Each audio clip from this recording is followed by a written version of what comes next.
మీ అందరికీ ఒక విషయం చెప్పాలి. మనం నడిచే దారిలో ఒక రాయి పడుంటుంది. అందరూ దాన్ని తొక్కుకుంటూ ముందుకెళ్తారు. ఒక శిల్పి మాత్రం ఆ రాయిని తెచ్చి చెక్కి దానికి ఒక రూపాన్ని ఇస్తాడు. దారిలో పడున్న రాయిని దేవుణ్ణి చేస్తాడు. తొక్కిన వాళ్లే చేతులెత్తి మొక్కుతారు, పూజలు చేస్తారు. కానీ చెక్కిన ఆ శిల్పిని మాత్రం ఎవ్వరూ పట్టించుకోరు. ఆ శిల్పి కూడా వాళ్ళ నుంచి ఏమీ ఆశించడు. ఇంకొక రాయిని తెచ్చి దేవునిగా మలిచే పనిలో ఉంటాడు.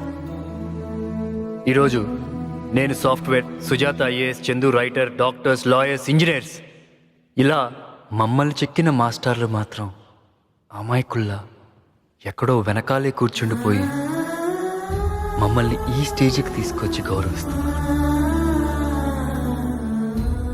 తల్లిదండ్రులైనా తమ ఆస్తిని పిల్లలకు పక్షపాతంతో పంచవచ్చు, కానీ తన దగ్గరుండే విద్య అనే ఆస్తిని ప్రతి విద్యార్థికి సమానంగా పంచే గొప్ప దాత టీచర్.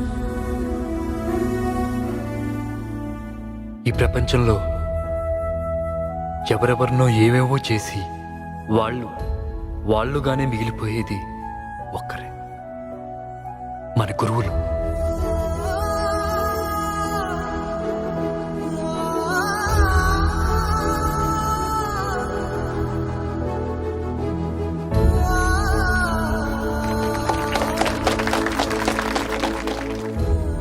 అందుకని వాళ్ళ కోసం గురుదేవో భవ అనే ట్రస్ట్ స్థాపిస్తున్నాను.